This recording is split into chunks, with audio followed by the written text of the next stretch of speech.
I know.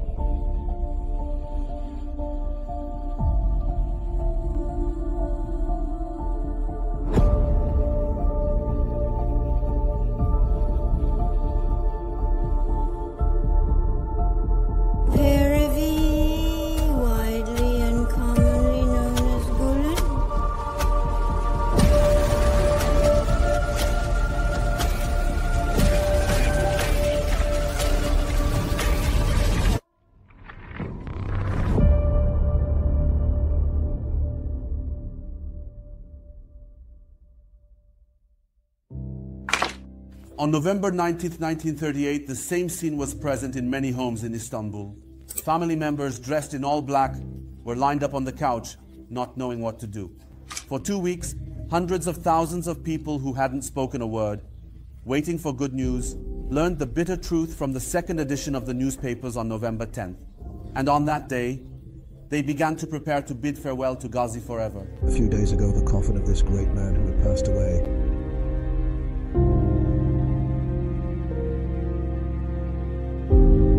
was taken to İsmet Pasha Mosque. We are going there too. On that day, hundreds of thousands of Istanbul residents went out into the streets, avoiding each other's eyes in the same spirit.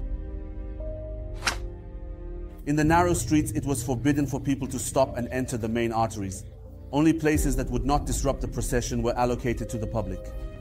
There was a crowd of apocalyptic proportions in the streets. Not a single vehicle was visible on the roads. Those gathered at the entrance of the Galata Bridge were just standing there, prevented from crossing to Karaköy. Crossing was not possible anyway. Divan Yolu was packed to the brim. No one was moving, trying to maintain their position in the increasingly tight crowd. The street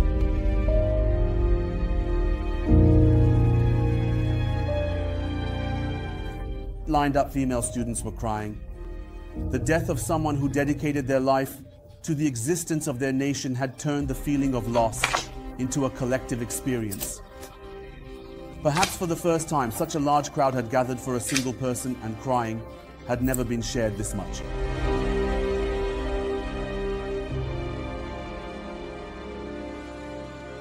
It had been 9 days since the news of the loss was heard, and the news had resonated not only in the country but also around the world. Flags at foreign embassies had been at half-mast for 9 days. The body of Turkey's first president had been embalmed after his death and remained in his bedroom until November 13th. The coffin was placed on a catafalque in the ceremonial hall of Dolmabahçe Palace on November 14th and was open to the public for 3 days, starting from November 16th. On the evening of November 17th, 11 people were crushed to death in the stampede that emerged from among the 100,000 visitors. 40 people were injured. The incident was immediately investigated and legal procedures were initiated against those responsible. The Minister of Finance was authorized to use a 500 lira loan from Ziraat Bank to cover the ceremony expenses.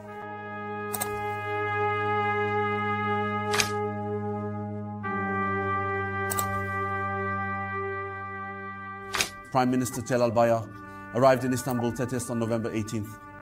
The funeral procession would set off for Ankara the next day, and on November 21st, when it arrived in Ankara, all government offices and schools across the country would be closed. A few days ago,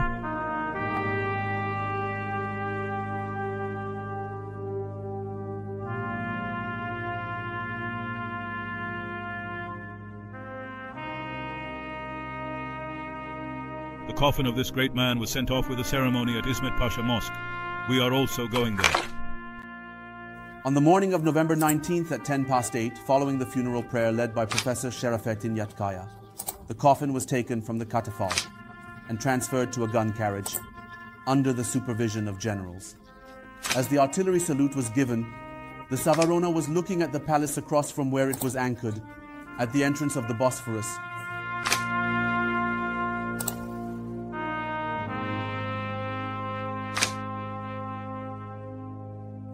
We are going to İsmet Pasha Mosque for the great man who passed. Behind the gun carriage that started moving slowly, a squad from the Guard Regiment and Major General İlyas Sami Aydemir, who was carrying Atatürk'S Independence Medal, were walking.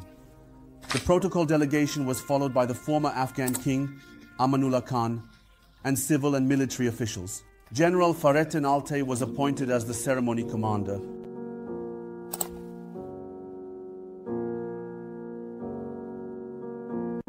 The naval band was playing Chopin's Funeral March. The coffin draped with a silk flag was number 43. It was carried by the 18th number 10.5 howitzer of the regiment. 6 police contingents, the spearhead Savarona contingent, the infantry contingent, and hundreds of wreaths followed behind. The still crowd surged with emotion where the gun carriage passed, fell into hysteria, and then calmed down. There were those who screamed and threw themselves to the ground, those who calmed them down, and those who fainted suddenly.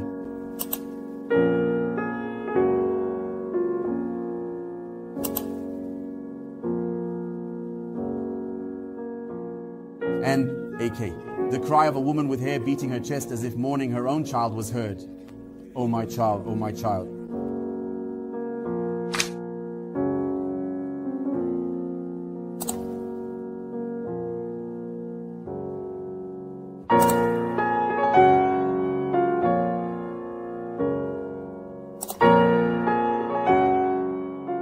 The funeral procession, which included generals, consuls, prominent civil and military figures, and numerous organization representatives, stretched over 2 kilometers. Senon announced noon at the new mosque as the bell of Tuhan struck 12. The funeral procession followed the tram line, passing through Tophane, Karaköy, and Eminönü, reaching Sarayburnu by 12:30, with 600,000 Istanbul residents witnessing this historic event.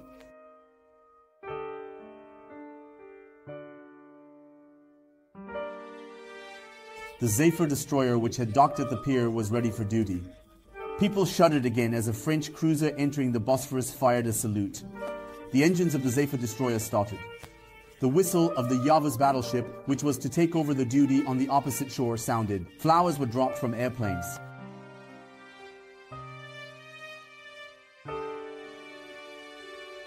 Sailors took the coffin to the Yavuz and placed it on a stand covered with purple velvet.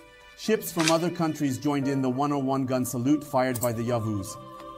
The Yavuz set off towards Izmit, followed by the Hamidiye and ships from England, Russia, Germany, Greece, France, and Romania. The Savarona moved to the front of the fleet.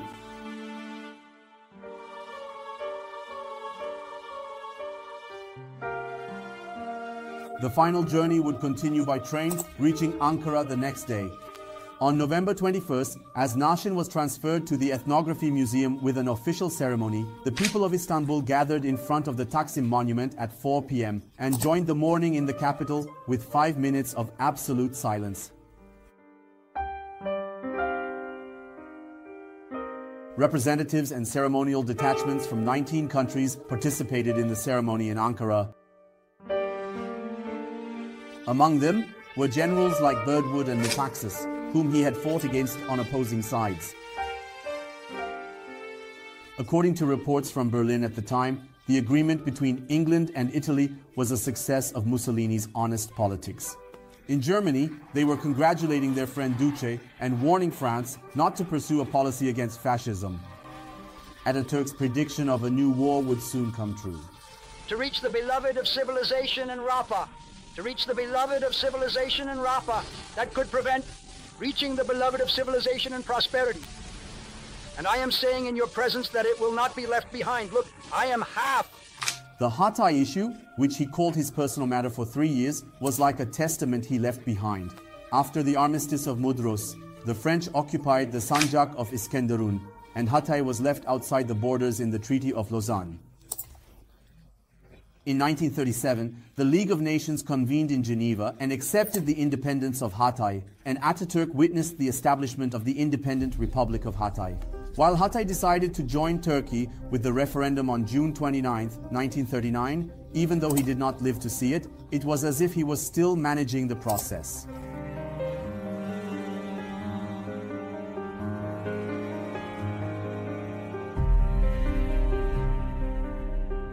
After Atatürk's body remained in the catafalque at the museum for about 4 months, it was placed in a temporary grave opened in the same building on March 31, 1939. The body remained here until the construction was completed. and in 1953 it was buried in its eternal resting place, Anıt Kabir.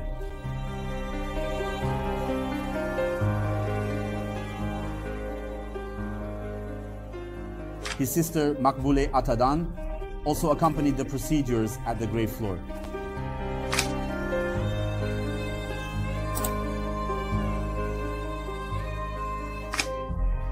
Since 1939, the moment of silence held at 9:05 on every November 10th and the special editions by newspapers had become a tradition. The ongoing official ceremonies, after lasting for 50 years, were abolished in 1988 during Turgut Özal's term.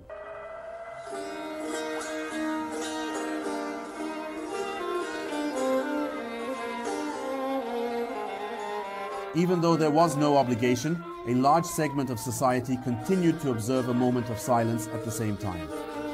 The horns of ferries and the sirens of factories continued to sound, and flags were lowered to half-mast without interruption. Some channels and newspapers continued the tradition of commemoration by creating special programs.